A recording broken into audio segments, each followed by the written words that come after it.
They see my disability, I see my ability. They call me disabled, I call myself differently abled. There are some incidents that happen in your life. Those incidents break you, deform you, but they mold you into the best version of you. And the same thing happened to me. I was 18 years old when I got married. My father wanted me to get married. And all I said was, if that makes you happy, I'll say yes. And of course, it was never a happy marriage. Just about after 2 years of getting married, I met a car accident. Somehow my husband fell asleep and the car fell in the ditch.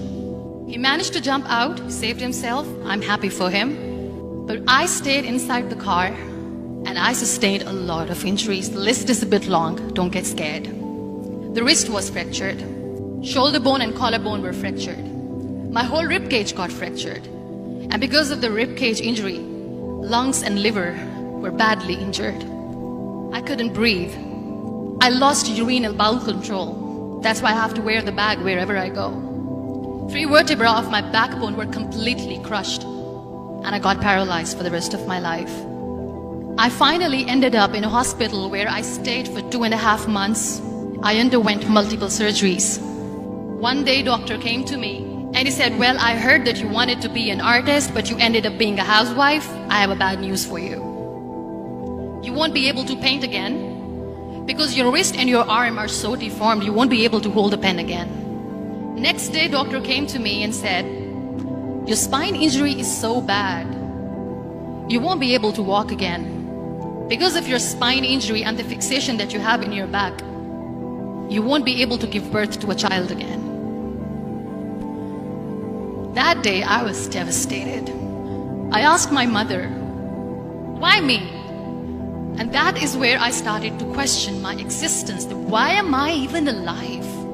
And that is where I realized that the words have the power to heal the soul. My mother said to me, this too shall pass. God has a greater plan for you. I don't know what it is, but He surely has. And in all that distress and grief, somehow or the other, those words were so magical that they kept me going. One day I asked my brothers, I know I have a deformed hand, but I'm tired of looking at these white walls in the hospital and wearing these white scrubs. I'm getting tired of this. I want to add more colors to my life. I want to do something. Bring me some colors, bring me some small canvas. I want to paint.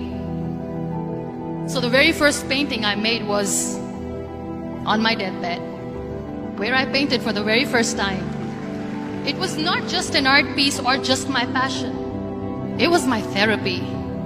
And then I was discharged and I went back home. And I went back home and I realized that I have developed a lot of pressure ulcers on my back and on my hip bone. I was unable to sit.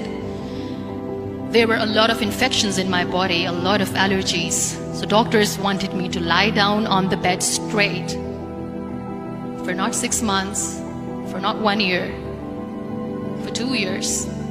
I was bedridden, confined in that one room, looking outside the window, listening to the birds chirping, and thinking maybe there will be a time when we'll be going out with the family and enjoying the nature. That was the time where I realized how lucky people are.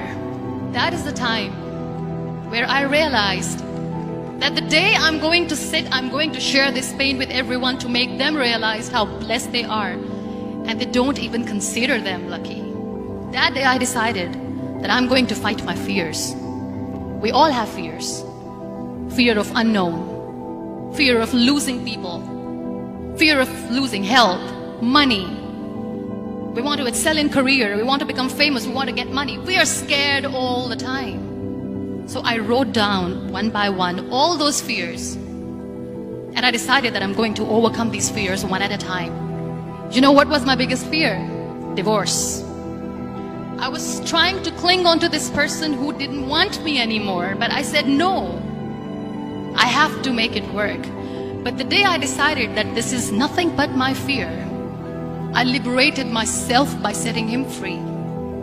And I made myself emotionally so strong that the day I got the news that he's getting married, I sent him a text that I'm so happy for you and I wish you all the best. And he knows that I pray for him today. Number 2 was, I won't be able to be a mother again. And that was quite devastating for me. But then I realized there are so many children in the world, all they want is acceptance. So there is no point of crying, just go and adopt one. And that's what I did.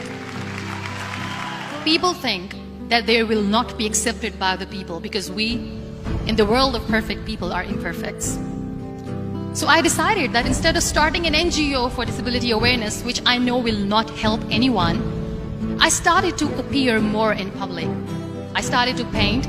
I decided that I'm going to join the national TV of Pakistan as an anchor person. And I've been doing a lot of shows for the last 3 years. I became the National Goodwill Ambassador for UN Women Pakistan. And now I speak for the rights of women, children. We talk about inclusion, diversity, gender equality, which is a must. Every time I go in public, I always smile. It's always a big toothy smile on my face. And people ask me, don't you get tired of smiling all the time? What's the secret? I always say one thing, that I have stopped worrying about the things that I have lost, the people that I have lost. Things and people who were meant to be with me are with me. And sometimes, somebody's absence makes you a better person. Cherish their absence.